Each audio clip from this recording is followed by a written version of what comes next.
সহজ ভাষাত নদী আৰু নাৰী জাগ্ৰত শক্তি এই শক্তিটো বা এই সংগঠনটো কি আপুনি ইয়াৰ পৰা কেনেকৈ সহায় পাব এই ভিডিওটো চাওক আৰু ভিডিওটো চোৱাৰ লগে লগে যদি ভাল পায় তেনেহলে শেয়াৰ কৰিব আৰু পেজটো ফলো কৰি থব নেক্সট আমাৰ কি হল কেনেকৈ কি হৈ আছে সকলো আপডেট পাবৰ কাৰণে প্ৰথম কথা এইটো এটা শক্তি এই শক্তিটোৱে কোনো দিন কেতিয়াও কোনো বিশেষ ব্যক্তিৰ পৰা মানে পইচা লৈ বা ঘুষ লৈ বা যিকোনো প্ৰকাৰে অন্যায় কৰা জনৰ ফালে নহয় ই সদায় দুৰ্ভগীয়া নাৰীক সহায় কৰিবৰ কাৰণে উলাই অহা এটা শক্তি বা সংগঠন এই শক্তিটোত যিমানখিনি লোক জড়িত হৈছে এতিয়ালৈকে প্ৰায় 800 মান মানুহ জড়িত হৈছে লখিমপুৰ ধেমাজি ডিব্ৰুগড়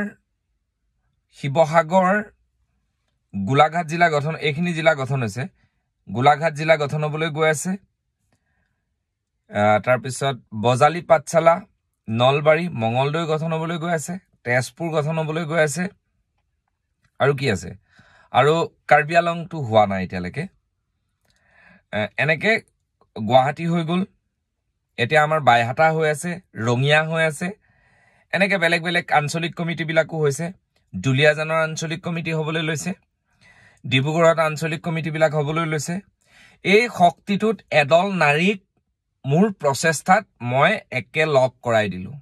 ভিডিওৰ জৰিয়তে এটো মই বেয়া কাম কৰিছো নেকি নিশ্চিতভাৱে নাই কৰা পৰকীয়া প্ৰেম কৰি সংসাৰ ধ্বংস কৰা আনৰ জীৱনৰ লগত খেলা কৰা ব্যক্তিসকলক এই শক্তিয়ে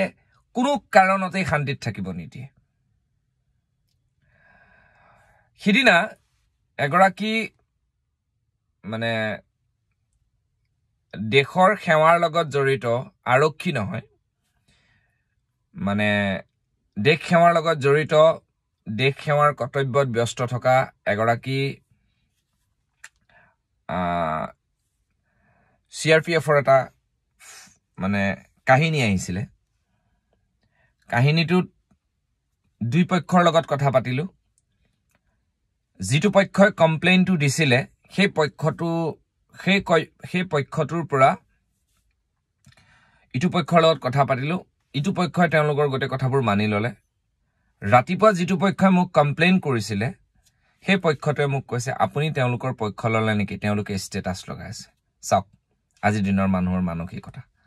আমাৰ এই শক্তিয়ে কেতিয়াও দুৰ্নীতিৰ আশ্ৰয় নলয় আৰু এতিয়া আৰু এটা কথা হৈছে আপোনালোকে মোক ফোন কৰি আছে বয়ফ্ৰেণ্ডৰ কেছ লৈ ফোন নকৰিব প্লিজ বয়ফ্ৰেণ্ডে আপোনাক ফোন এনেকুৱা বহুত মক্কেল পাইছো যে নেকি বয়ফ্ৰেণ্ড আৰু গাৰ্লফ্ৰেণ্ডৰ সমস্যা লৈ ফোন কৰে এইবিলাক কথালৈ আমাক ফোন নকৰিব আমি যাৰ সন্তান আছে যাৰ সংসাৰখন বেয়ালৈ গতি কৰিছে আমি তেওঁক সহায় কৰো আমি যিসকল লৰা ছোৱালীয়ে মাক দেউতাকক চোৱা নাই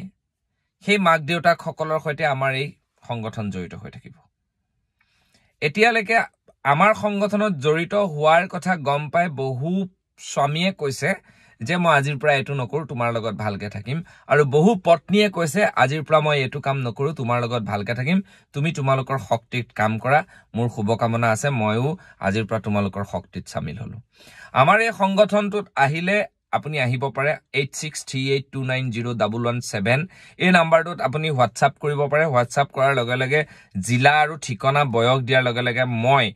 বা আমাৰ গ্ৰুপে সেই জিলা বা গ্ৰুপত আপোনাক জিলাখনত এড কৰি দিব আপুনি জিলাৰ বিষয়ববীয়াখিনিক লগ পাই যাব এই সংগঠনটোত 2 নম্বৰী কৰা দুজন ব্যক্তিক মই অলপ দুটা কাম খেলিমেলি কৰাৰ কাৰণে 10টা প্ৰমাণ ভিত্তিক মই বহুত বেয়া কামো কৰা নাই কিন্তু তেওঁলোকে অকনমান খেলিমেলি কৰাৰ কাৰণে তেওঁলোকক মানে উলিয়াই দিয়া হৈছে বৰা আৰু শইকীয়া নামৰ দুজন ব্যক্তিক আমাৰ এই সংগঠনটোত যিয়ে নাহক এটা কথা মনত লৈ আহিব যে ইয়াত আমি দুৰ্নীতি কৰিম বেয়া কাম কৰিম এনেকুৱা ভাব যদি লৈ আহিছে তেনেহলে নাহিব পিছত নকব যে মই সংগঠনটোৰ কাৰণে ইমান কষ্ট কৰিলো মোক মুখ্য সচিব আৰু সচিবৰ যিখিনি কেন্দ্ৰীয় কাৰ্যনিৰ্বাহক আছে তেওঁলোকে মোক আঁতৰাই দিলে বেয়া নাপাব আমি বাধ্য হ'ম আমি কোনো দুৰ্নীতিৰ পক্ষৰ আশ্ৰয় নলওঁ গতিকে আহুতেই ঠিক কৰি আহিব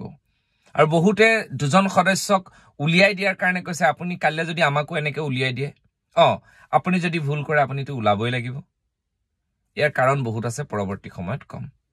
কথাখিনি বুজিলানে ইয়াতকে মই আৰু ভালকে বুজাই দিব নোৱাৰো যদি আৰু এটা আপোনালোকৰ মই বহুতৰ দেখিছো দাদা মোৰ সমস্যাটো কেতিয়া সমাধান কৰি দিব দাদা মোৰ সমস্যা আমাৰ মেচিন নহয় আমি ভুকুতে কল পকাব নোৱাৰো আমাৰ কথাটো হ'ল যে আমি আপোনালোকৰ সমস্যাটো চাম আমাৰ কেন্দ্ৰীয় সমিতিত বহু এগৰাকী এডভোকেট আছে চিকিৎসক আছে আৰু হিউম্যান ৰাইটছৰ মানুহ আছে আমি তেওঁলোকৰ লগত কথা পাতিম তাৰ পিছত আমি প্ৰশাসনৰ লগত কথা পাতিম আমি সেই জিলাৰ ডিচিৰ লগত কথা পাতিম আমি সেই জিলাৰ আয়ুক্তসকলৰ লগত কথা পাতিম আমি সেই জিলাৰ বিভিন্ন বিষয়াৰ লগত ফোনৰ কথা পাতিম মহিলা আয়োগৰ লগত কথা পাতিম আমি কেছটো প্ৰথম সংখাৰখন জোৰা লগাৰ চেষ্টা কৰিম আমাৰ এই সংগঠনৰ কাম আমাৰ ভাঙা কাম নহয় আমি 3 বাৰলৈকে ৱাৰ্ন কৰিম এটা এটাকে কেছেছ আমি সলভ কৰিবৰ কাৰণে সজাগতা বৃদ্ধি কৰিম যাতে এইবোৰ নহওক মোক বহুতে ভয় ভাবুকি দি আছে তই কি কৰ চাই লম তহতে কি কৰ চাই লম এনেকুৱাও আহিছে বহুত মই বিনম্ৰতাৰে কম মই মোৰ কোনো ব্যক্তিগত শত্ৰুতা কাৰো লগতে নাই মই ব্যক্তিগতভাৱে কাউকৈ চিনি নাপাওঁ কোনো মহিলাৰ পক্ষ বা পুৰুষৰ পক্ষ লবলৈ গতিকে আমি যেটো কাম কৰিম হেতু নিৰপেক্ষভাৱে কৰিম আমি কোনো মানুহক চিনি পাই নকৰো গতিকে সকলোখিনি কথা মই আপোনালোকক বিৱৰি কলো এই শক্তিৰ বিষয়ে নিৰ্যাতিত নাৰীসকলৰ হৈ মাত মাতিব নিৰ্যাতিত মাসকলৰ হৈ মাত মাতিব লৰা ছালী সকলে যি সকলে নিজৰ মানে মাক দেউতাকক অত্যাচাৰ কৰে মাক দেউতাকক গাঁৱত থৈ চহৰত বাস কৰি লাবিলাসত জন্ম মানে নিজৰ লাইফষ্টাইল কটাইছে তেওঁলোকক সমাজৰ মাজত চিনাকি কৰি দিয়া হ'ব তেতিয়া আমাক বেয়া নাপাব যদি তেনেকুৱা কিবা আছে এতিয়াই ঠিক হওক আমালৈ কমপ্লেইন আহিলে আমি তাৰ ওপৰত সংবাদ মেল যোগে অসমবাসী ৰাইজক জনাবলৈ বাধ্য হ'ম আৰু মই বেকতহে আছো মই গোটেখিনিক লগ খুৱাই দিলো সবল নাৰী আহিছে সবল বহুত ষ্ট্ৰং নাৰী আহিছে বহুত যুৱতী সৰু সৰু ছোৱালী ওলাই আহিছে দাদা আমি আপোনাৰ লগত কাম কৰিম দাদা আমি আপোনাৰ লগত কাম কৰিম বহু কলেজৰ ছাত্ৰ ছাত্ৰী ওলাই আহিছে আৰু সেই কাৰণে মই গৌৰৱান্বিত মই খুব আনন্দিত এই গোটেই কথাখিনি আপোনালোকক ক'বলৈ পাই ইয়াত মোৰ ব্যক্তিগত একো নাই ই কোনো ৰাজনৈতিক স্বাৰ্থ নাই ই ন্যস্ত থাকিব ই ব্যস্ত থাকিব সদায়